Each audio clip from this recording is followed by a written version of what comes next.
तो जिसका सेरिब्रम कमजोर रहेगा उसकी याददाश्त कमजोर रहेगी। स्टूडेंट लाइफ में सेरिब्रम का मजबूत होना बहुत ज्यादा जरूरी है। ये सेरिब्रम अगर मजबूत रहेगा तो जो पढ़े हैं वो हमेशा याद रहेगा। अगर सेरिब्रम कमजोर है तो एग्जाम में भूल जाएंगे, मजबूत रहेगा तो याद रहेगा। अब ये बढ़ता कैसे है, तो इसके दो तीन रास्ते हैं पढ़ने के। सबसे पहले चीज क्या है, आपको हेडेक नहीं लेना है। आप देखेंगे लड़का सब ना दो चार चीजें ही हमेशा सोचते रहता है, लड़की सब भी लड़का सब भी, कि कोनो लड़की के पीछे पटेले रहेगा, उसको सोचेगा ऐसे करेगी वैसे करेगी।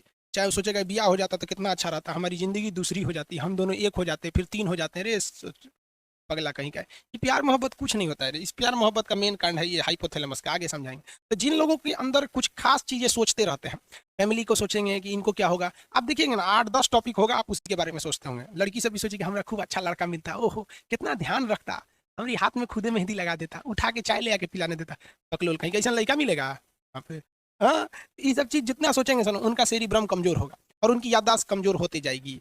तो इसलिए हमेशा दिमाग को एक एक फिक्स एरिया में मत जाने दीजिएगा, उसी को दिन रात सोचते रहते हैं। 8-10 टॉपिक है आप उसी को सोचते रहते हैं, तो ये सेरिब्रम कमजोर हो जाएगा। सेरिब्रम को एकदम दिमाग को फ्री रखिए, कुछ नहीं, हमेशा इसको बिजी रखिए, नए नए चीज में बिजी रखिए। ये ना कि अकेले में बैठ के कुछ सोच रहे हैं, कुछ भी नए नए चीज में बिजी रखिए। अब इसमें क्या है, कुछ लोग पबजी खेलते हैं या फ्री फायर खेलते हैं, कुछ गेम खेलते रहते हैं, तो उनका दिमाग ये कहीं और लग रहा है। बस सेरिब्रम का दूर एक कम है, ज्यादा काम मत करो, इसलिए उनका दिमाग कमजोर हो जाता है।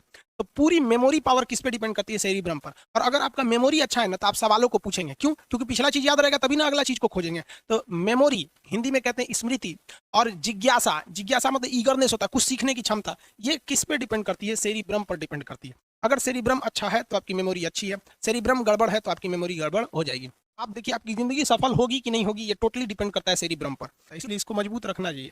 आपको बता दिए 75 टाइप का टेंशन मत लीजिए। जो शादीशुदा है उनकी बीवी उनको कोचले रहती है, वो बेचारा ऑफिस में बैठा रहता है तो पत्नी को सोचता है ससुरी रतिया को कोना से बतिया रही थी रे। अब पत्नी सोचेगी आज के लिए ऑफिस से बड़ी लेट आ रहा है, कोना के चक्कर में पड़ा ले रहे। ये दोनों चक्कर में दोनों ससुरा अपना सेरिब्रम चौपट कर लेता है सर, और दोनों बर्बाद हो जाता है सर। इसलिए कोशिश करिएगा कि घर में, दोस्तों में, या पति पत्नी है या फिर फ्रेंड सर्किल है, गर्लफ्रेंड बॉयफ्रेंड है, जो भी है, हम आपकी पर्सनल लाइफ में इंटरफेयर करने वाले कोई नहीं होते हैं। लेकिन आप कोशिश कीजिएगा कि अगर कोई आपको टेंशन दे रहा है तो इग्नोर करके हट जाइए। ज्यादा तू मैं कीजिएगा ना तो सेरिब्रम घट जाता है। इसलिए आप देखिएगा जितने लोग आगे गए हैं या जो सक्सेस हो गए हैं उनके घर में पारिवारिक कलह नहीं होता है, ना दोस्तों से होगा ना उससे होगा, क्योंकि पारिवारिक कलह करेंगे ना दिमाग एक जगह सेचुरेटेड हो जाएगा, जहां सेचुरेटेड हुआ उसको खराब होना है। कहते हैं ना ठहरा पानी खराब हो जाता है, तो वही दिमाग को एक जगह कर देंगे तो ठहरा पानी खराब हो जाता है। जो दिमाग पर बोझ नहीं दिया वो जीवन उसका नरक हो जाएगा, उसकी दिमाग नहीं बढ़ पाई। आज भी आप खाली टाइम पे बैठे कुछ भी पढ़ो यार, कॉमिक्स पढ़ो, न्यूज पढ़ो, पत्रिका पढ़ो, किसी की बायोग्राफी पढ़ो, कुछ भी करो, इस पे बोझ दो, बोझ दो। क्योंकि 25 साल के बाद, देखिए जेन्युइन तो ये 15 साल के बाद नहीं बढ़ता है, लेकिन आप इसे नहीं कहा जाता है कि एक्सपेंड कहां तक खींच सकते हैं, तो 25 साल के एज तक पहुंच दीजिए इस पे एकदम बढ़िया से, इतना ना बोझ डाल दीजिए कि पगला जाइए, नहीं बोलते माथा फट जाएगा। इस तरह से करिए, आपका सेरिब्रम तगड़ा रहेगा। दूसरा, योग वगैरह करते रहिएगा, योगा वगैरह करने से अच्छा होता है शरीर में। सेरिब्रम मजबूत कब होता है, जब आप इसको जितना ज्यादा बोझ डालिएगा उतना ज्यादा होगा। बचपन में आपको पता है हम 2001 में, यानी आज से 19 साल पहले टाइपिंग करने जाते थे। उस समय टाइप मोबाइल, ये कंप्यूटर नहीं होता, टाइपराइटर होता था, उंगली मेरा मुचुक गया था, सोच रहा इतना हार्ड होता था वो। और हम लोग बहुत छोटे छोटे थे लोग, आज से 19 साल पहले। एज कितना होगा हम लोग का, हम लोग कोई बहुत बड़ा, आप भी जानते हैं कितना का, कोई बूढ़ा आदमी तो हुआ नहीं अभी।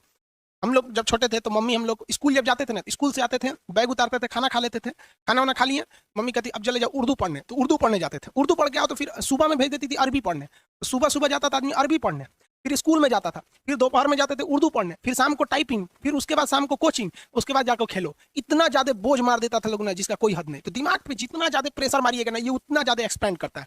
फिर उसके बाद एनसीसी करने सिखा दिया लोग, फिर कराटा सीखने के लिए भेज दिए लोग, फिर ऐसा करते करते बहुत ज्यादा एक्स्ट्रा करिकुलर एक्टिविटीज में शामिल कर दिया गया। इसलिए आप देखेंगे छोटे बच्चों को ड्राइंग सिखाया जाता है, कबड्डी खेलने के लिए दिया जाता है, तरह तरह के। ये क्यों? क्योंकि उसको डायरेक्ट नहीं, इनडायरेक्टली उसको ब्रेन को बड़ा करना होता है। महिलाओं को देखिएगा खाना बनाने के लिए सिखाया जाता है। महिलाओं की जिंदगी तो उसकी खुद की माँ चौपट कर देती है। जो मम्मी होती है ना, किसी भी लड़की की जिंदगी बर्बाद करने में 80% हाथ उसकी माँ का होता है। हमारी दुलारी बेटी है, खाना थोड़े बनाएगी रे बकलोलिया, ससुराल जाएगी तो कर आदमी बना के खिलाएगा। हाँ?